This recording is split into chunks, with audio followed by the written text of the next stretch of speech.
Hey guys, so I'm gonna finally show you all the albums, I should say, that I picked up in 2022.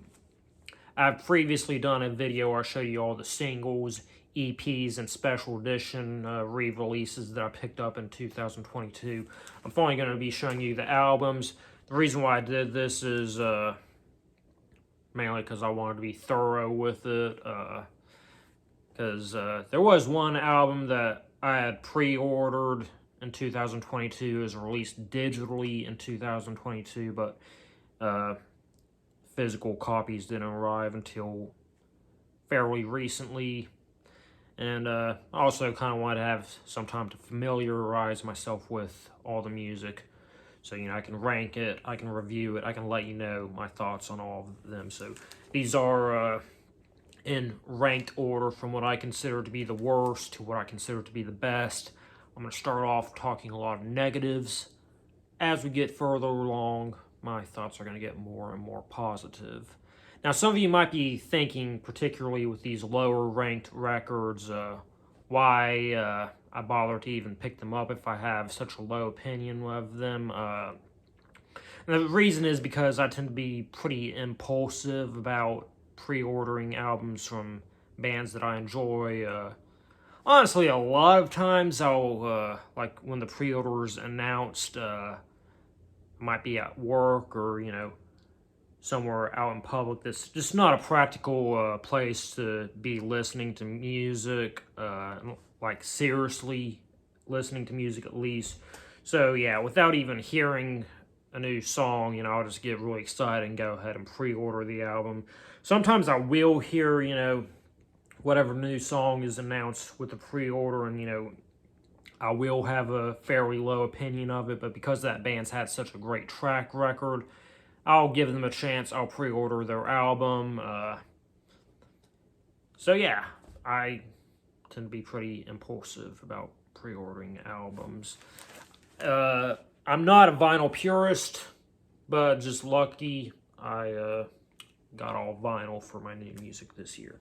So yeah, let us finally get into it. So my bottom ranked record, these two lowest ranked records, I had a bit of debate between them, but I think I'm fairly settled at this point.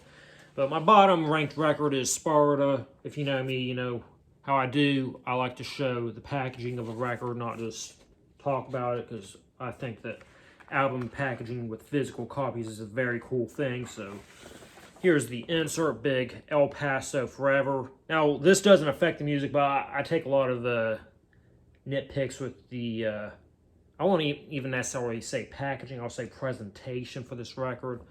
It has this big El Paso Forever slogan, like, they really want to push this. So why didn't they just title the album El Paso Forever instead of, just making it self-titled? And then instead of having this, you can have lyrics instead. I would have really liked that. And then you have all the credits on this side, which is fine, but, I would have rather had lyrics than, this big El Paso Forever on there. You know what I'm saying? There are different color combinations for this available, as well as color for the vinyl itself. I wasn't feeling overly picky about all the colors and stuff, so I just went with the one that was the cheapest, I guess, depending on the limited quality or quantity of it. At different price points, this one was the cheapest, so that's what I got. But, yeah. Like I said, bottom ranked record. Not a big fan of this one. It has a handful of good songs. The main songs I'd say that are pretty good are It Goes and Mind Over Matter. Yeah, Sparta's a sort of emo, post-hardcore, punk, alternative rock, whatever you want to call it, project. Fronted by Jim Ward, who was formerly of At the Drive-In. It used to have a bunch of other At the Drive-In members in it. Now it's just Jim Ward and his bassist, Matt Miller. They're a two-piece. They have a bunch of guest musicians on here, as you can see by the long credits. And yeah, this is easily the weakest Sparta record. So Sparta did go on a pretty lengthy hiatus. They came back with the album Trust the River a few years ago. And it was definitely a different album for Sparta, but in my opinion, it was still a pretty solid album. This album is not a solid album. I really hate the production on it. It's a very cheesy album, I would say. It's a little bit more ballad heavy, and it just has this weird, disjointed, janky quality throughout it. One real good song, well, not real good, but a song that I feel like really carries pretty much everything I don't like about this album and just really packs it in there is Spiders. It's kind of a semi-acoustic ballad, weird percussion, some female vocals, and, it just kind of feels all forced together, not even really performed that well. Another song is Until Kingdom Comes, which has this big, kind of clunky bass on it. It's like boom, boom, boom, boom, boom, boom, boom. These kind of simple but big guitar riffs, and I kind of feel like they're trying to present it it's like some pretentious greatest thing ever. For some reason, it has this cheering crowd at the beginning, they're trying to make it sound like it's live, or they're trying to force us into thinking it's the most amazing thing we're about to hear, but it just isn't. So yeah, not a huge fan of Sparta's new album. Another album that I was rather disappointed about was the Homeless Gospel Choir's Fourth Dimension Intervention. So Homeless Gospel Choir was a solo project of Derek Zanetti, kind of folk punkish. Yeah, I just really love them. I felt like they had a pretty strong track record with pretty much every album being better than the one before it. And then they released this, which is easily my least favorite of theirs. So they have since transitioned into a full band, and not a whole lot of semblance to that folk punk sound, which I don't necessarily think is automatically a bad thing. This is kind of more of a alternate punk type album. I compare it to early Weezer and Green Day. I'm not really a big fan of Green Day, but yeah, I mean, it just lacks a lot of the passion that his music used to have. Getting into the packaging of it, yeah, they insert with lyrics, and like I said, it's a full band now, so there's the band. And it's on yellow vinyl. Yeah, some standout tracks for me are New Bomb, and song Rip Off is actually kind of like a crazy noise rock song, which is a nice way to change things up. But I mean, this album is just too straightforward. It's, kind of boring to me compared to all of his other music. It's not really what I want. Alright, next up, Pedro the Lion, Havasu. I don't have a whole lot of great things to say about this. I don't have a whole lot of negative things about this, though. I feel fairly meh about this album. I kind of feel like Pedro the Lion is kind of in a fairly predictable band. I mean, when he releases a new album, you kind of know what you're getting into. It's, I generally enjoy Pedro the Lion. I feel like this is probably one of the weakest albums he's released in a long time. Not as weak as his first couple of albums weren't that great. But like I said, I don't hate this album, so there's David Bazan. I think this album was mostly recorded on his own, although he does kind of go back and forth between having backing musicians that are full-time members. So this clear peach colored vinyl.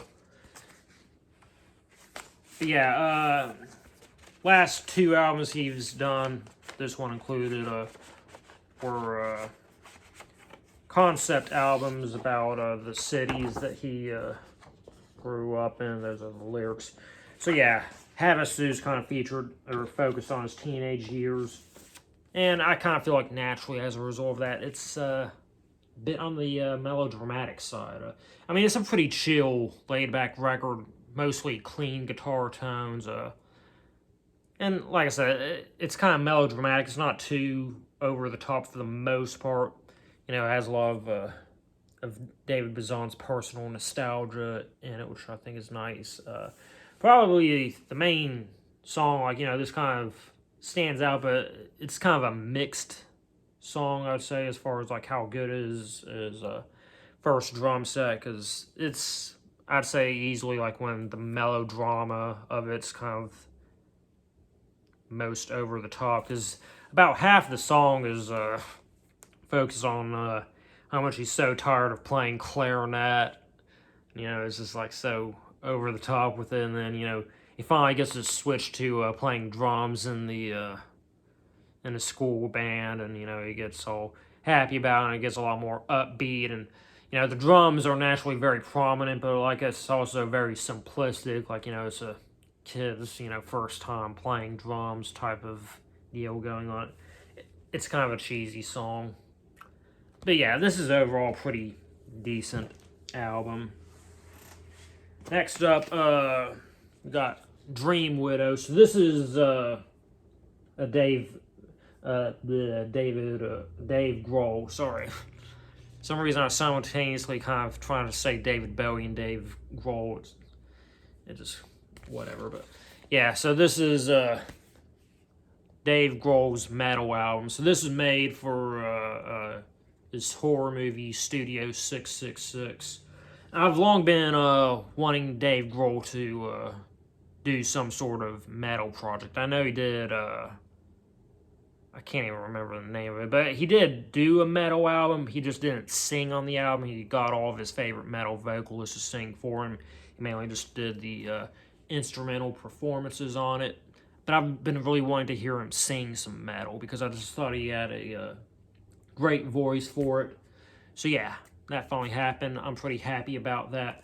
But at the core of this, I feel like this is kind of a novelty record. It feels a little bit more of a parody of metal than kind of the real thing. Not so much in the instrumental performance. You know, instrumental-wise, it's actually pretty good. Like I said, vocal-wise, it's pretty good.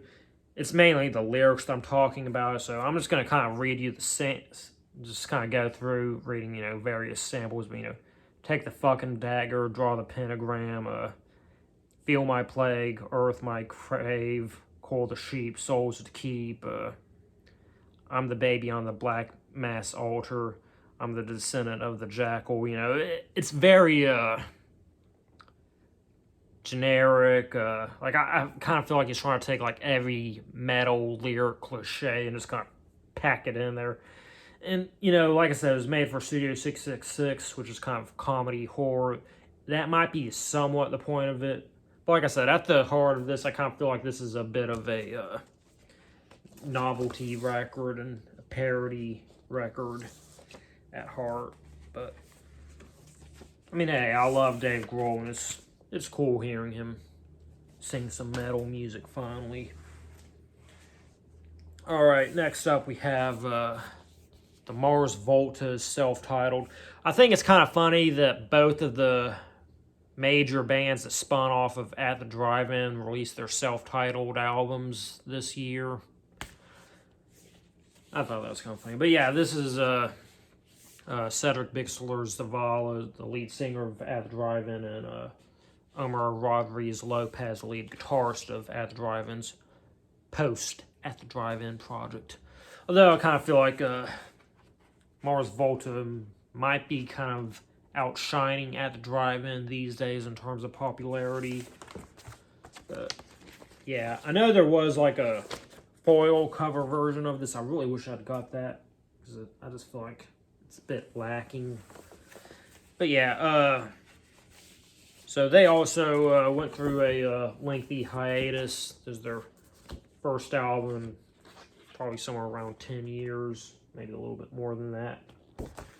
And it's a very drastically different album from the previous stuff. I mean, in general, Mars Volta is pretty good about changing their sound, but I say one thing that's fairly consistent about them is they tend to be a very in-your-face band. Like, you know, Tends to be a lot of fast guitar leads throughout. Not necessarily all the time, but I mean, usually there's some sort of like some part of the instrumentation, even if it's not the guitars, it tends to be like very prominent, obnoxious, in your face.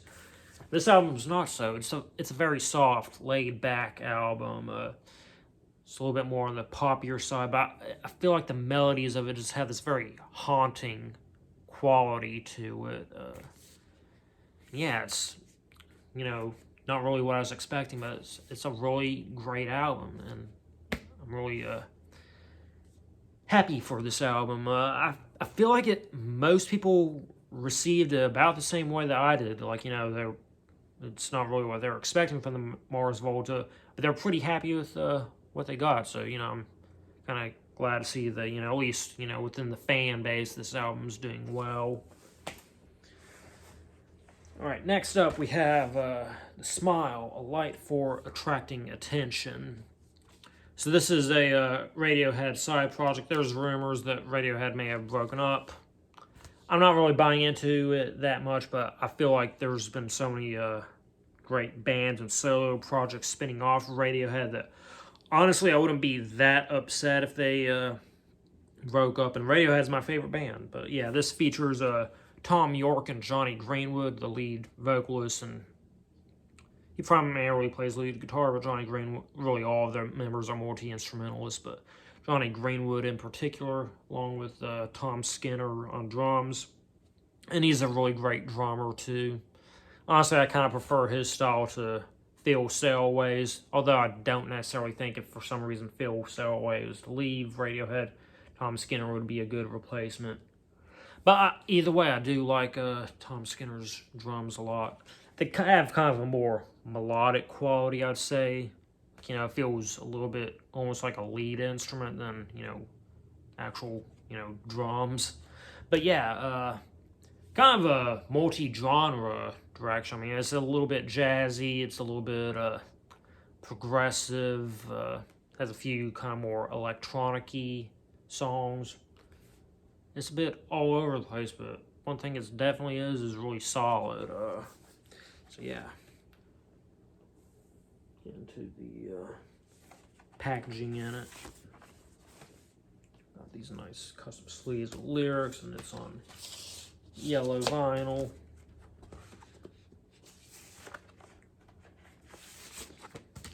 There's the other one. Yeah, I did get to see them live. A really great live show. Yeah, you know, you got songs like The Opposite, The Smoke's pretty good, Thin Thing. I've been really liking We Don't Know What Tomorrow Brings lately, but really solid album. Next up, we have Invasion's Let the Night Love You. So this is one of Dennis Lyxzén of Refused, other bands. He's been kind of starting a lot of different bands lately. Yeah, this is their third album. So they're kind of more of a new wave, goth, post-punk type band. And yeah, this, in my opinion, is the best album that they've released so far. This is their third album. I'd say this is kind of their catchiest album. Tends to be a little bit more poppier than their other stuff. They just do that more pop type sound really well. Love the mixture of male and female vocals on this. It's really good. You know, it just has a lot of great grooves. For me, the main standout song is they have a short opening instrumental track, but I consider the true opening track to be the second track, Turn On the Lights. That's a pretty solid song that I recommend looking up. But yeah, I loved that album.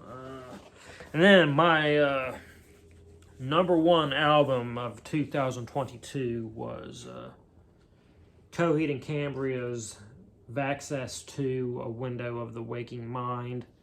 So, yeah, Coheed and Cambria is kind of a alternate rock, progressive rock, pop punk, emo sort of band. And just about all their albums are concept albums, and they all take place in the same universe of the Amory Wars. But they have kind of different series within that universe.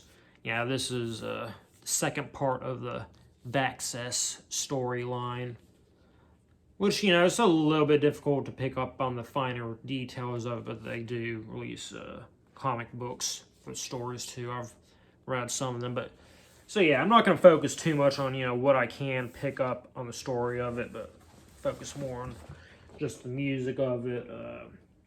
I would call this their most ambitious record yet, honestly. I'll show that gatefold all the way through.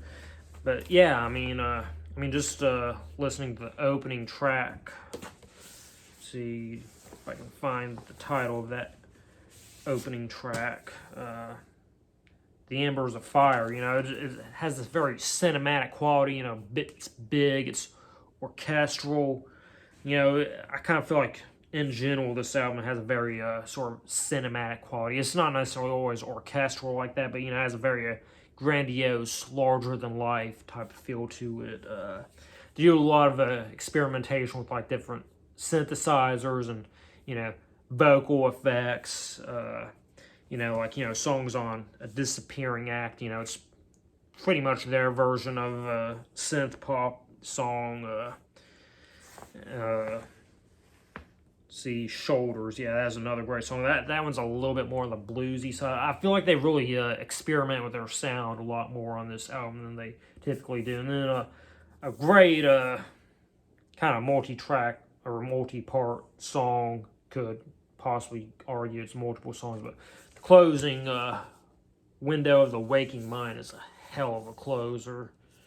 You know, it starts kind of, you know, more acoustic, and, you know, has some really cool guitar leads going on, and just kind of goes all over the place, and I love it. But yeah, the vinyl itself, which I still haven't shown you, is this kind of clear light blue. Take a look at the other album or other disc. But yeah, that's Coheed and Cambria's Vaxxess 2, A Window of the Waking Mind, which is my favorite album of the year. So yeah, that is all the new albums that I picked up this year, or last year, 2022. I've already got, I think, like 2 new albums for 2023. So we'll see how 2023 goes. But yeah, if you listen to any of those albums, let me know what you thought. Let me know what your favorite album of 2022 is. And I will see y'all later.